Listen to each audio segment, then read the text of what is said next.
ചോദ്യകർത്താക്കളെയൊന്നും ഇപ്പൊ കാണുന്നില്ല. എന്നോട് വലിയ ചോദ്യം ചോദിച്ചായിരുന്നു. മൂക്ക് പൊട്ടിയ ഫോണിൽ സംസാരിക്കാവോ എന്ന് ചോദിച്ചവരും, നടന്നുപോയാൽ പിന്നെ ICU കയറ്റുമെന്ന് ചോദിച്ചവരും, പിന്നെന്തിനാ വീൽ ചെയർ എന്ന് ചോദിച്ചവരൊക്കെ ഇപ്പോഴൊക്കെ ജീവനോടെ ഉണ്ടെന്ന് തന്നെയാണ് എന്റെ വിശ്വാസം. അവരുടെ ഒന്നും ചോദ്യങ്ങൾ കാണുന്നില്ല. അവരൊക്കെ വലിയ വികാരഭരിതമായിട്ട് അക്രമങ്ങൾക്കെതിരൊക്കെ ആയിട്ടുള്ള പ്രതികരണമാണ് നടത്തുന്നത്.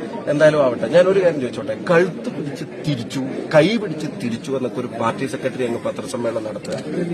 കേരളത്തിലെ കാഴ്ചയുള്ള ഒരാളും അതൊന്നും കാണുന്നില്ല. കേരളത്തിലെ ആണ് അങ്ങനെ പറഞ്ഞിട്ട് പിന്നെ അങ്ങ് പറയാ. ഒരു പാർട്ടി സെക്രട്ടറി അങ്ങ് പറയാണ്. സത്യം പറഞ്ഞ അണികളെ പ്രകോപിപ്പിച്ച് വിടുകയല്ല അക്രമം ഉണ്ടാക്കുക.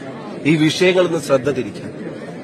ഈ കത്രിക ഉൾപ്പെടെയുള്ള വിഷയങ്ങൾ മറക്കാൻ വേണ്ടി അണികളെ പ്രകോപിപ്പിച്ച് വിടുകയല്ലേ. നിങ്ങൾ ഏത് ദൃശ്യത്തിലാണ് ആരോഗ്യമന്ത്രിയുടെ കഴുത്ത് പിടിച്ച് തിരിക്കുന്നത്? നിങ്ങൾ ആരാ കണ്ടത്? പെടലി പിടിച്ച് തിരിക്കുന്നത് ആരാ? കൈ പിടിച്ച് തിരിച്ച് വളർത്തുന്നു ഓടിക്കാൻ ശ്രമിക്കുന്നു നിങ്ങൾ ആരാ കണ്ടത്?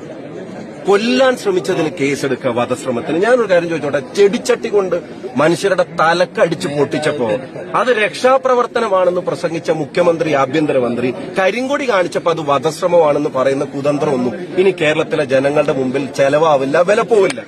ഒരു സംശയം